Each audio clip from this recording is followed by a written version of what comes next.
শুভ সকাল বন্ধুরা, তোমরা কেমন আছো? আরেকটা মিষ্টি সকাল দিয়ে তোমাদের সাথে ব্লগটা শুরু করলাম।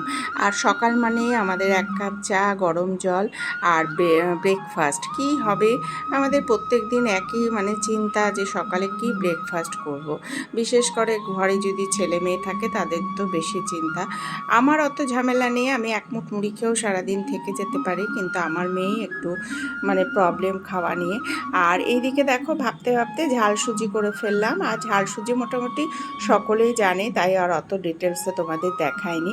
আমি একটু আলু দিয়েছি, পেঁয়াজ দিয়েছি, আর একটু দিয়েছি কিশমিশ ছিল ঘরে, আর সাদা তেল আমার ছিল না, আমি করেছি নারকেল সর্ষের তেল দিয়ে। খেতে খুবই অসাধারণ হয়েছিল।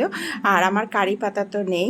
আর এই দেখো মেয়ের আর আমার খাবার নিয়ে চলে যাচ্ছি চা একসাথে করে নিয়ে, ব্রেকফাস্টটা সাথে নিয়ে বেডরুমে ওখানে বসে বেশ নিরিবিলিতে খাবো, একটু গল্প। সকালের চাটা আমার একটু নিরিবিলিতে না খেলে ভালো লাগে না। চা ব্রেকফাস্ট করে চলে এলাম বাগানে। আর দেখো পেঁপেগুলো কি সুন্দর ধরে আছে, তাই না? আর কালকে বিকেলে সব কাপড়গুলো অনেকগুলো শুকোয়নি, সেগুলো আবার একটু রোদে দিয়ে দিলাম। আর রোদটা বেশ কড়া, কিন্তু কখন বৃষ্টি নামবে কোনো ঠিক নেই।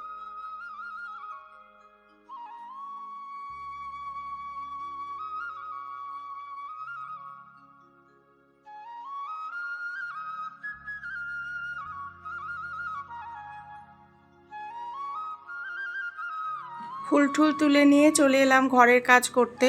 আর ঘুম থেকে ওঠাটাই দেরি, তারপরে তো তোমরা সকলেই জানো আমার আর দুদণ্ড আর বসার সময় থাকে না। আর মেয়ে যথারীতি তার ল্যাপটপ নিয়ে আর সামনে ফোন নিয়ে বসে পড়েছে। ও তো ওর মতনই আছে, আর আমি আমার মতন আছি। আর জানো তো বন্ধুরা, কখনো জীবনের যে ভুল ভ্রান্তি করেছি কম বয়স থেকে, খুব মনে কষ্ট দেয়। সেই সময়গুলো যদি আর ফিরে পেতাম, মনে হয় সব যেগুলো ভুল করেছি সব ঠিক করে নিতাম, কিন্তু সেটা কি আর ফিরে আসে, তাই না? আর এমনি করেই দেখো আমাদের পথটা এগিয়ে এমনি করেই আমাদের জীবনকে এগিয়ে নিয়ে চলতে হয়। সেই ভালো মন্দ নিয়ে সাথে আমাদের এগোতে হয়, শেয়ার করাও যায় না। এমনি করেই একদিন মৃত্যুর পথে চলে যাব, এমনি করেই একদিন বাবাকেও হারিয়েছি, মাও চলে যাবে, বড্ড একা হয়ে যাব হয়তো। জানি না মেয়ে পাশে থাকবে কি না। আজকালকার দিনে ছেলে মেয়েদের ওপর ভরসা নেই। বিশেষ করে আজকের দিন তো দেখছি, কিন্তু না, সকলের কথা আমি বলবো না, আমি আমার কথা বলছি। চলো তো দেখি, আজকে তো রান্না কিছুই করিনি বিশেষ, কালকে তরকারি আছে, ওগুলো হয়ে যাবে। আবার একটু জল ঢেলে দিয়েছি। বিশেষ করে মেয়েরা তো পরের বাড়ি যাবে, কিন্তু এক একটা ছেলে এমন চালাক হয়, সেটা আমি হাড়ে হাড়ে এখন টের পাচ্ছি অনেক কিছু দেখে। পরে একদিন তোমাদের সব বলবো। সব কাজকর্ম কমপ্লিট করে স্নান করে এলাম, ভাতটা উপর করে দিলাম। আজ রান্না কিছুই করিনি, কালকের ছিল সেটা দিয়ে চালিয়ে নেব। খাওয়া দাওয়া করে আর তোমাদের সামনে আসা হয়নি, অনেকটা টাইম কাটিয়েছি। গুড ইভিনিং বন্ধুরা, এখন সন্ধ্যে 7টা, আবার চা খাবো, তাই জন্য সব বাসন কুসন মাজছি। প্রচুর বাসন জমে গেছিলো, সেগুলো না পরিষ্কার করলে হয় না। আর অনেক বাসন না জমে যায়। আর সন্ধেবেলায় আসলে রান্নাঘরে আমার সত্যি কান্না পায়। কেন বলো তো? লাইটের আলোটা এত বাজে যে একটু টিউব লাইটটা কেটে গেছে তো, আর ছোটো লাইট, বলে বলে কথা শোনে, কোনো কথা শোনে না গো কোনো দিনও, আর বললেও পাত্তাও দেয় না। আর এমনি করে আমিও তো চলি তো, ভাবে কি মেনে নিয়েছে আর কি, চালিয়ে তো নিচ্ছে। এমনি করে করেই না আজকে হয়তো সব ধামাচাপা পড়ে যায়, কিংবা নির্লিপ্ত হয়ে যায় আমি যেহেতু। আর ভালো লাগে না, কত আর কষ্ট করব, সারা জীবন কষ্ট করলাম। বিয়ের পর থেকে যে সেই কষ্ট শুরু, আজও তার শেষ নেই। জানি না এর শেষ কবে হবে, হয়তো চিতায় উঠলে হবে। তারপর একটু নিজের চা বসালাম, চাটা খাবো। এখন 7টা পুরো বেজে গেছে, মেয়ে জানি না সন্ধে দিয়েছে কিনা। তাহলে চলো চাটা করে নিয়ে আবার আসছি তোমাদের সামনে। আসো, আছো?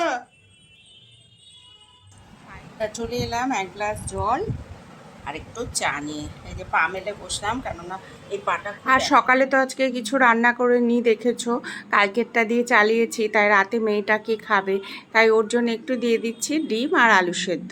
আর সত্যি কথা বলতে কি, আমার মেয়ের এমনি কোনো জ্বালা নেই গো, যা দেবো ও তাই খাবে। আর আমি করব একটু ময়দার রুটি, আর ওই সকালেরই একটু পেঁপে রয়ে গেছে, সেইটা দিয়ে আমি খেয়ে নেব। তা ময়দার রুটি করতে তোমরা তো সকলেই জানো ফুটন্ত জলের দরকার পড়ে। আর এত ভয়েস আসছে বাইরে থেকে না, তাই ভয়েস ওভার দিতে বাধ্য হলাম। এখানে ইচ্ছে ছিল না ভয়েস ওভার দিতে, কিন্তু কিছু করার নেই, কপিরাইট খেয়ে যাব। আর এইদিকে দেখো ময়দাটা ঢেলে নিচ্ছি, খানিকটা আমার মাখার জন্য নিয়ে নিচ্ছি আর খানিকটা ডিব্বায় ঢেলে রাখছি। শুধু ময়দার করার কারণটা কি বলো তো, আমি শুধু ময়দার করি না, কিন্তু আজকে এক ফোঁটাও ঘরে আমার আটা নেই। আর দেখো সকাল থেকে রাত অবধি কাজ আর কাজ, কাজ আর কাজ, তাই না? এই করেই রাত দিন সকাল হয়ে যায়। এমনি করেই আমাদের সব বাসনা সব মানে এই জীবনের চলার পথে সব ধামাচাপা পড়ে যায়। আর এখন আর চাহিদাও নেই, কিচ্ছু নেই, কোনো রকমের দিন চলায় এই মনে হয় যেন আমার লাইফ হয়ে গেছে। আর ময়দাটা মেখে একটু ঢেকে রেখে মেয়ের একটু শখ হয়েছে রাস্তায় হাঁটতে যাবে, এখন কিন্তু রাত্রি 9টা বাজে। তা আমি বললাম চল তাহলে। তা আমি আবার চেষ্টা করছি কি করে লাইভে আসে সেটা চেষ্টা করছি। আর বারবারই তো বলছি ভয়েস ওভার দিতে বাধ্য হচ্ছি, রাস্তায় এত মানে আওয়াজ আসছে, ওই মিটিং টিটিং হচ্ছে, তার জন্য আমি আর কিছু করার নেই, তাই জন্য ভয়েস ওভার দিয়ে দিলাম। আর কি করে লাইভ করতে হয় সেটাও চেষ্টা করছিলাম, কিন্তু পারি না। আর এখন চুলটা কেটে ছোট করে ফেলেছি তো, তার জন্য খুব অসুবিধা হয়, চুলটা খোপাও করতে পারি না, সারাক্ষণ ক্লিপ দিয়ে আটকাতে হয়। আর এইদিকে বন্ধুরা, তোমরা আমাকে যারা কমেন্টস করো তাদের আমি তো কৃতজ্ঞতা দিয়ে শেষ নেই, তারা আমার পাশে আছো। আর যারা আমাকে নতুন সাবস্ক্রাইব করে দিয়েছো, আমার মিষ্টি বন্ধু আমার পরিবারে এসেছো, ছোট্ট আমার এই ক্ষুদ্র পরিবারটায়, তাকেও অসংখ্য ধন্যবাদ। আর যারা অলরেডি আমাকে সাবস্ক্রাইব করে দিয়েছো তাদেরও আমার অনেক ধন্যবাদ, অনেক ভালোবাসা সবার জন্য রইল। আর আমার পাশে এমনি করে থাকবে। আর এখন কিন্তু মোটেও রাত্রি মানে আমি ফিরে আসছি কিন্তু হেঁটে প্রায় 10টা, রাস্তায় বোনের সঙ্গে দেখা হয়েছিল, তা বোনের সঙ্গে অনেকক্ষণ রাস্তায় দাঁড়িয়ে দাঁড়িয়ে আমি, বোনের এক বান্ধবী, আমার মেয়ে, সকলেই অনেকক্ষণ দাঁড়িয়ে গল্প করলাম। তা আর ভিডিও করা হয়নি, পরে যখন ফিরছি তখন মনে হলো ভিডিওটা করা হলো না। প্রায় 10টা বাজে, রাস্তাঘাট মোটামুটি ফাঁকা। আর এইদিকে রাস্তায় আলকাতটা গরম হচ্ছে, প্রচণ্ড ফুটন্ত আলকাতটা, কি গন্ধ, ঘরেও থাকা যাচ্ছে না ওই আলকাতটা। আসলে আমাদের বাড়িটা রাস্তা থেকে 1 মিনিট, তাই জন্যই হয়তো গন্ধটা। আর এইদিকে দেখো ফিরে এলাম, এসে আমার রুটিগুলো করে নিচ্ছি, প্রচণ্ড গরম, শাড়িটা এখনও ছাড়িনি, ভাবলাম আগে আরে কমপ্লিট করে নিই তারপরে শাড়ি ছাড়বো। আর এইদিকে ফোনটা সেট করছি। আর বললামই তো আমার রান্নাঘরে আসলে কান না পায়, এক ফোঁটা আলু নেই, খুব কষ্ট করে আমার ভিডিওগুলো মানে করতে হয়। আর আমার স্ট্যান্ডটাও তো ভালো না, তোমাদের বলি। আর এইদিকে আমার রুটি ভাজা হয়ে গেল, মেয়েকে ডিম সেদ্ধ আর আলু সেদ্ধ দিয়ে ভাত মেখে দিলাম। আর আমি নিলাম সকালে কয়েকটা পেঁপের খণ্ড ছিল, আর মেয়ের ডিম খাওয়া দেখে আমারও একটু লোভ হলো, তা আমিও একটা ডিম সেদ্ধ নিয়ে নিলাম।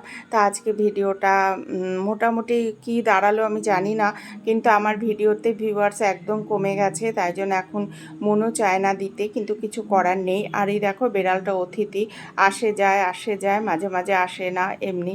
আর তোমাদের এইদিকে দেখছি ভিডিওটা ঠিক মতন দেখা যাচ্ছে কিনা, আর ভিডিওটা সেট করতেও পারা যায় না ঠিক মতন।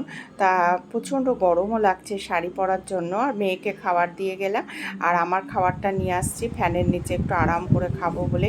রুটি বললাম তো, ময়দার নরম রুটি আর তরকারি আর আর এই দেখো দুষ্টুদের খেলা শুরুর আগে দিচ্ছি। গুড নাইট বলে দাও সবাইকে, বলো গুড নাইট, স্লিপ ওয়েল বলে দাও।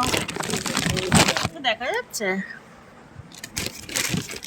দেখা যাচ্ছে তোমাকে, দেখা যাচ্ছে বাবা, শোনা এটা হাত কামড়াচ্ছে, দেখ হাত কামড়াচ্ছে।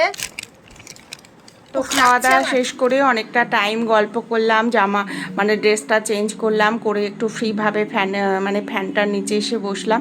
বসে ভাবলাম যে না, চুলটা বেঁধে ফেলি, চুলটা আসলে কেটে ছোট করে ফেলেছি তো, চুলটা খোপা হয় না, খুব অসুবিধা, একটা টিকি বেঁধে। রাত কিন্তু অনেক হলো, 11টা পার হয়ে গেছে। আর এইদিকে আমি মশারি টশারি সব টাঙিয়ে নিয়েছি, গুজে নিয়েছি চারিদিকে। আর মেয়ে ওইদিকে বেড়াল নিয়ে খেলছে, ওরা খেলতে থাকুক, তাহলে চলো। চুল বাঁধলাম একটা ঠিকই। Good night, tata. তো চলো গুড নাইট, ওদের খেলা চলতে থাক, আমাদের গুড নাইট। ঠিক করেছে, এখন হাঁ করেছে। সমস্যা কিন্তু মামের অনেকক্ষণ ধরে দেখতে দেবো একটা বাড়ি কিন্তু মুখের মতো। তাহলে আজকে ভিডিওটা এখানেই রাখি, তোমাদের থেকে বিদায় নিয়ে আবার অন্য ভিডিও নিয়ে চলে আসব। আর তোমরা ভালো থেকো, সুস্থ থেকো, সাবধানে থেকো, অবশ্যই আমার পাশে থেকো।